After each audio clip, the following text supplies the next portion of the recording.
The morning of October 2nd, 1907 began the way most October mornings began in Fentress County, Tennessee. Cold air running off the Cumberland Plateau before sunrise, the hardwood canopy just starting to thin at the higher elevations, and a stillness over the ridgelines so complete that the creek at the foot of Wolf Gap could be heard from the logging road above it. By 8 in the morning, that stillness was over. What followed lasted somewhere between 30 and 40 seconds by most accounts, though the farmers and timber workers who felt it from the hollows below would later describe something that seemed considerably longer, the way severe events bend time around themselves. The ground moved in a long rolling wave from south to north across the upper Cumberland Basin, shaking loose stone from exposed cliff faces, cracking chimneys in Jamestown, the county seat, and sending livestock through fence lines across farms stretching east into Overton County. A stone and mortar wall at the Fentress County Courthouse lost its corner cap. Cellars along the Obey River drained into subsided soil. The Jamestown Gazette noted the event in its following Friday edition in 4 sentences, placed beneath a notice about a county road contract and above an advertisement for coal. 4 sentences. What those 4 sentences missed is the subject of what follows. What the Gazette did not report, and what would not appear in print again after a single winter dispatch filed with the United States Geological Survey, is what 3 men found when they climbed Wolf Gap Ridge later that same afternoon. The earthquake had split the upper face of the ridge along a line no survey map had previously shown, opening a gap in the exposed limestone, and the space behind that gap was not simply stone. The 3 men were Ira Cofield, a timber scout employed by the Kentucky-Tennessee Lumber Company, his nephew, identified in the dispatch only as W. Cofield, age approximately 19, and a farmer named Amos Creech, whose property ran along the ridge's eastern slope. They had gone up to assess the damage. Cofield needed to know whether the timber stand above the break had been destabilized enough to affect the following season's cut. Creech wanted to confirm the slide had not crossed onto his land. What they found when they reached the face of the ridge is what neither of them appears to have spoken about publicly again after giving their statement to a USGS field office in Nashville that December. If you're enjoying this story so far, don't forget to hit the like button and subscribe. Drop a comment telling me where in the world you're watching from. I love hearing from you. The account survives in a single United States Geological Survey field dispatch filed from the Nashville office in December of 1907, authored by a reporting geologist whose name appears in the document as H.J. Ballard. The earthquake had opened a fissure approximately 8 feet wide at its mouth, narrowing to roughly 4 feet at a depth of 6 feet, running along a pre-existing natural joint in the limestone that the surface slide had fully exposed. Behind the mouth of the fissure, the cavity continued into the hillside at a slight downward angle, opening into what the men described as a chamber of significant dimensions. Creech had entered a short distance, far enough to confirm that the interior was dry, showed no evidence of recent water passage, and that the ceiling, as far as could be seen from inside the entrance, was higher than a standing man could reach. The geological description ends there. What follows in the dispatch occupies a single additional paragraph, written in a different register from the survey language surrounding it, as though Ballard paused before setting it down. According to the account provided by Cofield and Creech at the Nashville office, the chamber behind the fissure contained material along its walls and floor that did not appear to be geological in origin. The dispatch uses the phrase "apparent cultural deposit" once, without elaboration, and notes that a formal investigation by the Bureau of American Ethnology had been recommended and that the site coordinates had been forwarded to the Bureau's Washington office.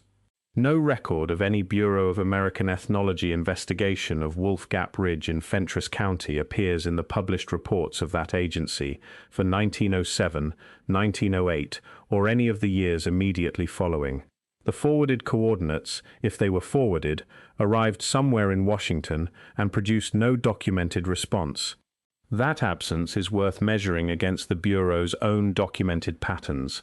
The annual reports of the Bureau of American Ethnology for this period are detailed institutional records.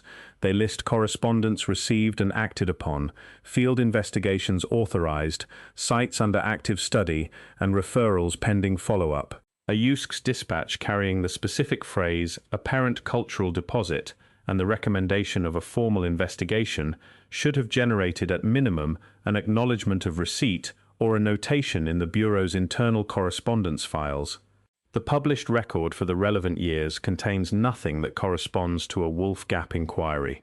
Either the forwarded coordinates were not received, or they were received and set aside without written acknowledgement, or they produced internal discussion that did not survive in any document now available. Each of those possibilities is its own kind of answer. The Bureau of American Ethnology was, by the autumn of 1907, the dominant federal body responsible for documenting and classifying Native American archaeological material east of the Mississippi. It had operated under the Smithsonian Institution since 1879, and in the decades around the turn of the century, its field investigators had produced published reports covering mound sites, burial deposits, and cave complexes from the Gulf Coast to the Great Lakes. The Bureau's published output was extensive. It employed surveyors, ethnographers, and linguists whose work covered a wide geographic range. What it could not do was respond to every site referral that arrived at its Washington address, and the referrals it chose not to act on were not listed in any public accounting of its decisions. Cyrus Thomas, whose 1894 report on the mound builders of the Mississippi Valley had settled, or claimed to settle, the long debate over who built the great earthworks of the interior continent, remained an influential figure in Bureau thinking after his fieldwork had concluded. Thomas had established that the mound-building cultures were ancestral to the contemporary native peoples of the region, not, as the popular imagination of the 19th century had preferred, the work of a superior vanished civilization. That conclusion was essentially correct. It also had a secondary institutional consequence traceable in the pattern of what the Bureau pursued in the decade and a half that followed. It oriented the agency's field attention towards sites that confirmed the established framework and away from deposits in locations the framework had not anticipated. A cave find on a limestone ridge in Fentress County, reported by men without formal training, carrying the phrase "apparent cultural deposit" and nothing further, did not map onto any active research program running out of Washington in 1907. Part of what the Thomas framework did not fully account for was the extent to which the southern Appalachian highlands held a pre-Columbian record, fundamentally different in character from the river valley mound complexes the Bureau knew how to document. The highlands were not mound country, they were cave country, shelter country, ridgeline camp country, the kind of landscape that accumulates human use in dry and protected spaces rather than in the open earthwork structures the Bureau's survey methodology was built to find and measure. What the plateau held was a record of occupation in a different register, one that required different fieldwork techniques, different preservation assumptions, and a different set of questions about how and when the interior highland country was used. The institutional infrastructure for addressing those questions did not exist in any developed form in the early 20th century American archaeological establishment, and the Upper Cumberland Plateau fell into the resulting gap. The Tennessee Valley and the Central Basin counties around Nashville had by that point attracted consistent attention from Bureau-affiliated investigators. The Hiwassee Island site in Meigs County, the Dallas Phase Mound complexes along the main channel of the Tennessee River, and the stone box cemeteries of the Central Basin had all been visited and partially documented. The plateau counties to the north, Fentress, Pickett, and Overton, occupied a different position in the institutional map. Geologically distinct from the mound-building territory to the south, their terrain characterized by ridge and valley limestone formations rather than the river terrace deposits that had accumulated the stratified middens and mound structures the Bureau's field staff were trained to recognize, the plateau counties were treated in practice as outside the range of investigation the existing framework had made legible. There were, in fact, cave sites elsewhere on the Tennessee Plateau that had produced material consistent with what Cofield and Creech described, at locations where partial investigation had been attempted in the preceding decades. Big Bone Cave in Van Buren County, roughly 100 miles southwest of Wolf Gap, had been commercially mined for saltpeter through the Civil War era and had yielded organic material in its dry chambers, material that later analysis placed in the Archaic period. A series of smaller dry cave sites along the plateau edge in the Sequatchie Valley had all produced evidence of sustained pre-Columbian use. None of them had been systematically excavated by the Bureau of American Ethnology. Their material, where it had not been disturbed by saltpeter mining or commercial collection, remained in a fragmentary institutional limbo that characterized plateau cave archaeology in the early 20th century. The pattern Ballard's dispatch described at Wolf Gap was not unprecedented on the plateau. It was simply the furthest north and the least attended. There is also the matter of land ownership. The Kentucky-Tennessee Lumber Company had been acquiring timber rights across the Upper Cumberland in the decade before 1907, part of the industrialization of Appalachian forest resources that stripped large acreage from the plateau in the early decades of the 20th century.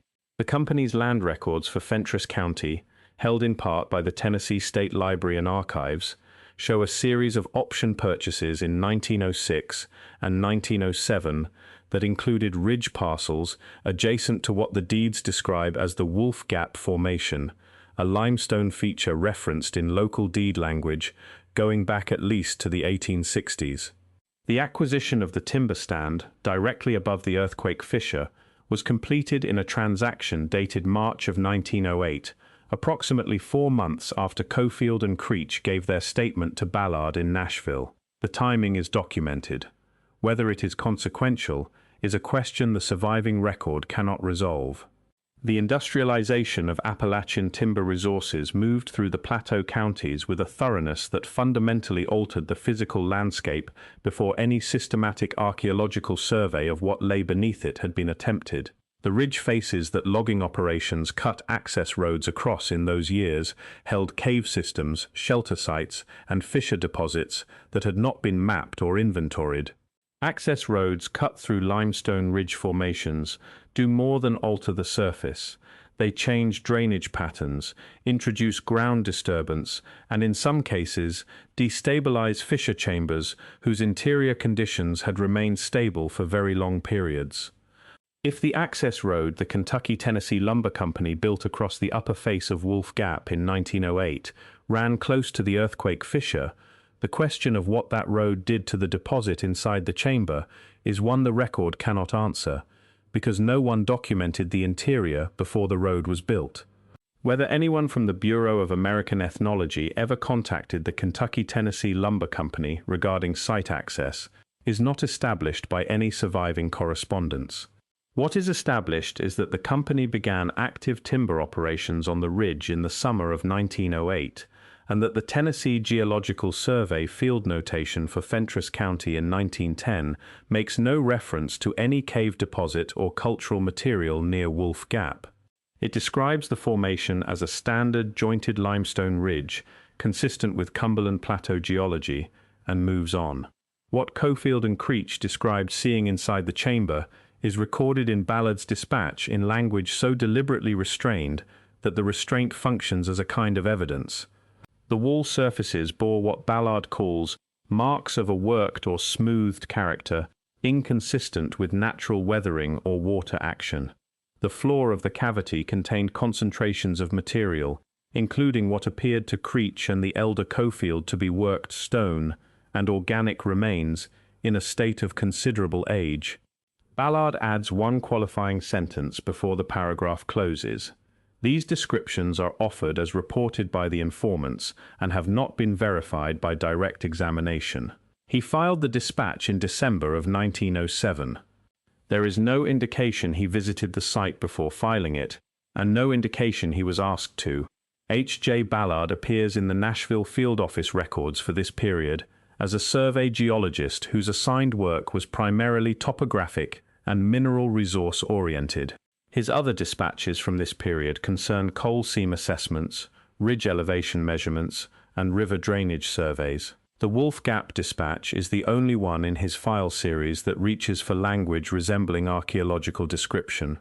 That a man trained in topographic geology used the phrase apparent cultural deposit in a formal government document, and then noted that a specialist agency had been contacted, suggests that what he heard in Nashville that December was compelling enough to push past the limits of his professional vocabulary. He did not follow up. No record shows him returning to the site, no correspondence between Ballard and any Bureau of American Ethnology staff member survives in the record group that holds his other Nashville field papers, and no later survey work is attributed to him in the Wolf Gap vicinity. The dispatch was the end of his involvement. Whatever he believed about what Creech and Cofield had found, he chose the word apparent and sent the file forward. The USGS dispatch was catalogued in the Nashville field office files and transferred to Washington in the standard periodic consolidation of survey records.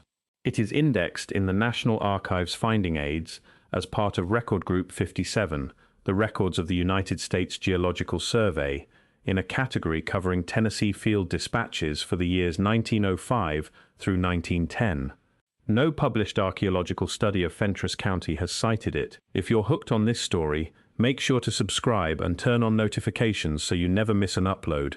Your support means everything and helps me bring you more emotional stories like this one.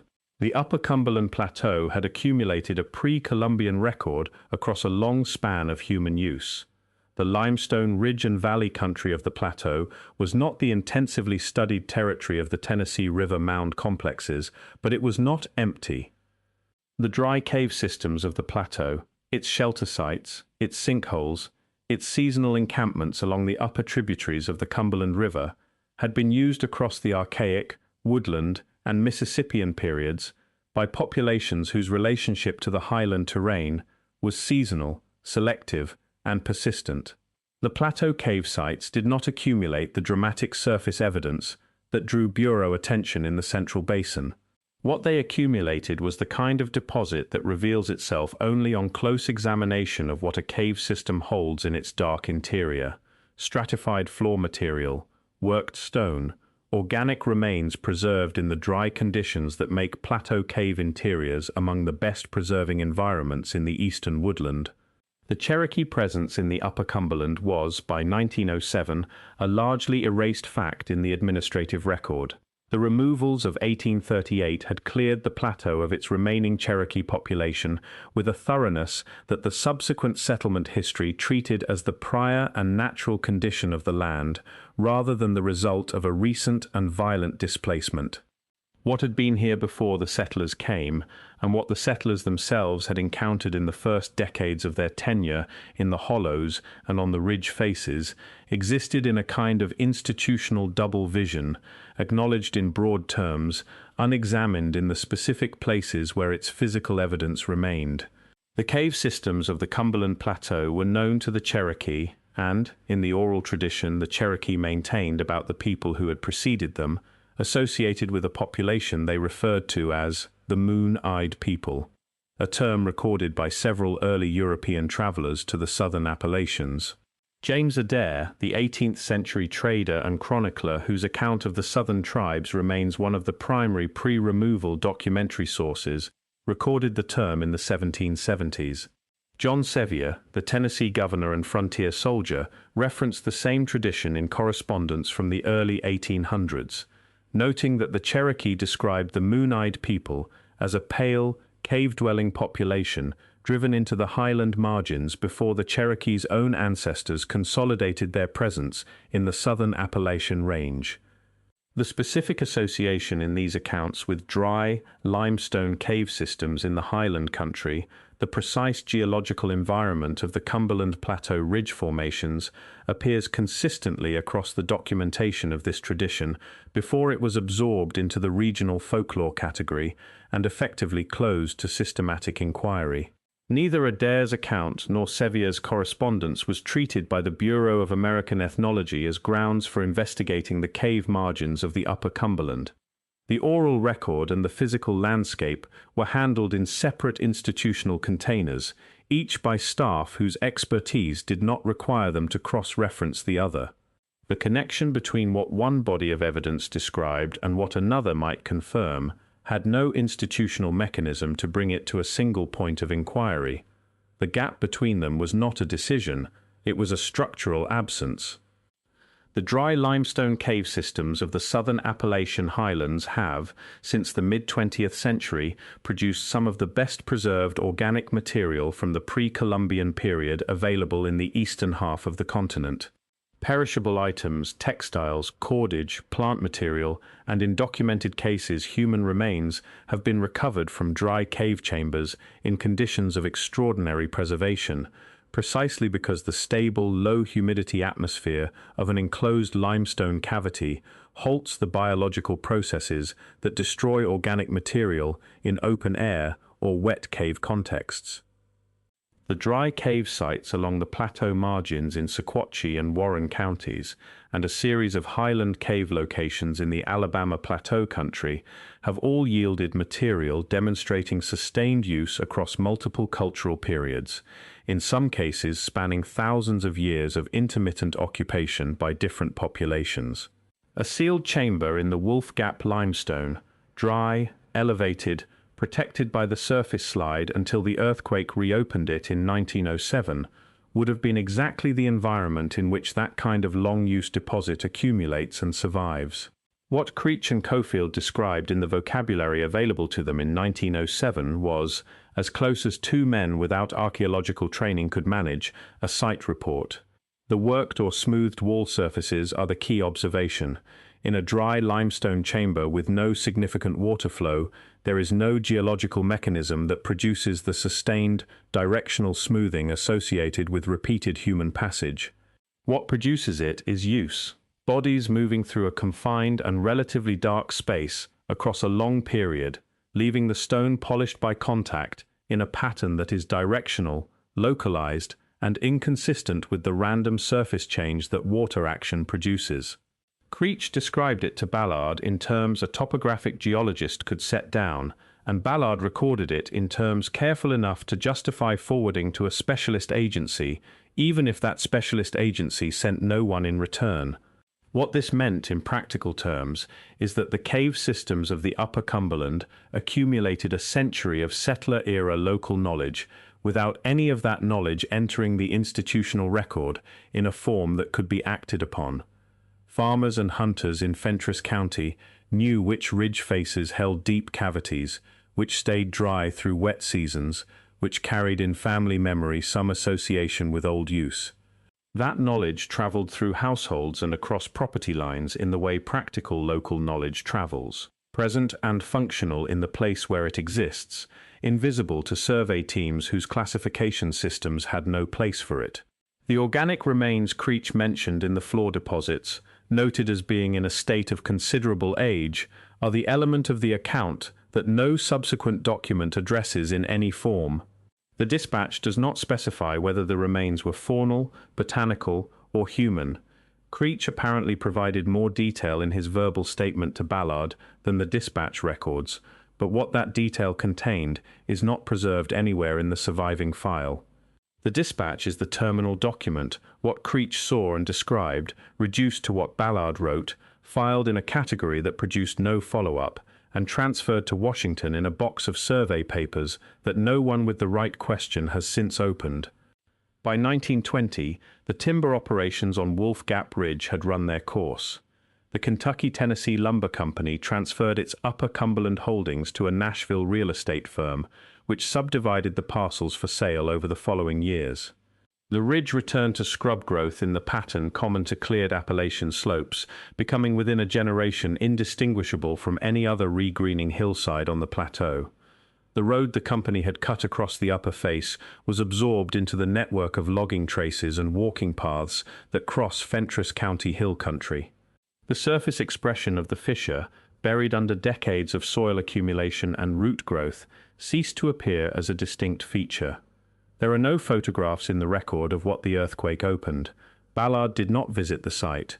Cofield and Creech were not men who would have brought a camera to a ridge assessment after a tremor. The fissure entered the documentary record as words, and it remained there, a paragraph in a dispatch that the institution it addressed set aside without reply. The limestone jointing that the earthquake exposed in 1907 does not reseal itself.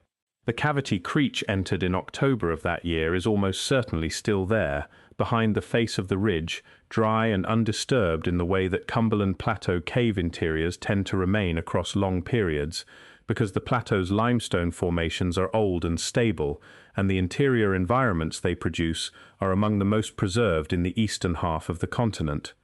A cave system not listed in any institutional site inventory is not protected by any preservation framework. It is simply unknown, which is a different condition from protected and a less stable one. What the floor of the Wolf Gap chamber holds, if the timber operations on the surface above did not destabilize the interior, has remained in the dark since Creech walked back out that October afternoon and Ballard wrote down what he said. The USGS dispatch is accessible. The file series containing it, Record Group 57 in the National Archives, is available to researchers who know to request it.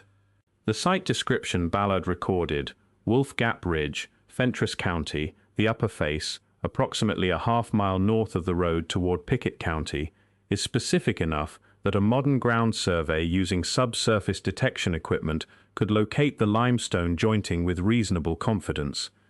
No such survey has been proposed or funded in any document available for public review. No archaeological team has listed Wolf Gap Ridge in any published site inventory for Fentress County. The county's archaeological record, as it appears in the institutional literature, does not include it. The Jamestown Gazette's 4 sentences about the earthquake sit at the bottom of page 2 of a Friday edition. They mention chimney damage, a cracked well casing, and livestock on the Pickett County Road. They do not mention Cofield or Creech, or what 3 men found on the ridge that afternoon. Whether the editor knew and chose not to print it, or whether the information had not reached him before press day, the paper does not record. Those 4 sentences are the public record of what October 2nd, 1907 did to Fentress County. The Ballard dispatch is the other record, the one that did not make the paper, the one that went to Washington, the one no published researcher has consulted in the century since Ballard placed it in the Nashville field office outbox. The Cumberland Plateau holds more than the maps show. It held the trails the Cherokee walked before 1838, the cave systems that oral tradition kept marking, and survey teams kept setting aside, the dry limestone interiors that can preserve what is placed within them across centuries of surface change without disturbance.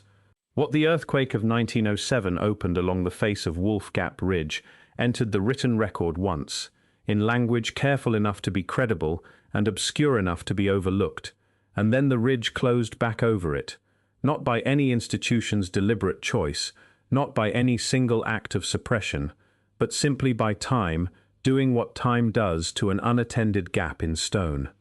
The Fentress County hill country between Jamestown and the Pickett County line is still sparsely populated, still shaped by the same ridge and hollow topography that characterized it in 1907, still holding the dry limestone faces and the cave systems that the timber era altered but did not remove. The Wolf Gap Formation is a real feature in the local landscape, referenced in deed records and topographic maps across more than a century of Fentress County documentation. What sits behind its upper face, in the jointed limestone the earthquake briefly opened, is not a question the published archaeological record has ever formally asked. It is a question that has remained unasked since Ballard placed his dispatch in the Nashville field office outbox and waited for a response that never came. One dispatch, one site, one 40-second tremor that opened something the landscape had been holding, and a century in which no published researcher has returned to find out what that was. The dispatch is still in the file.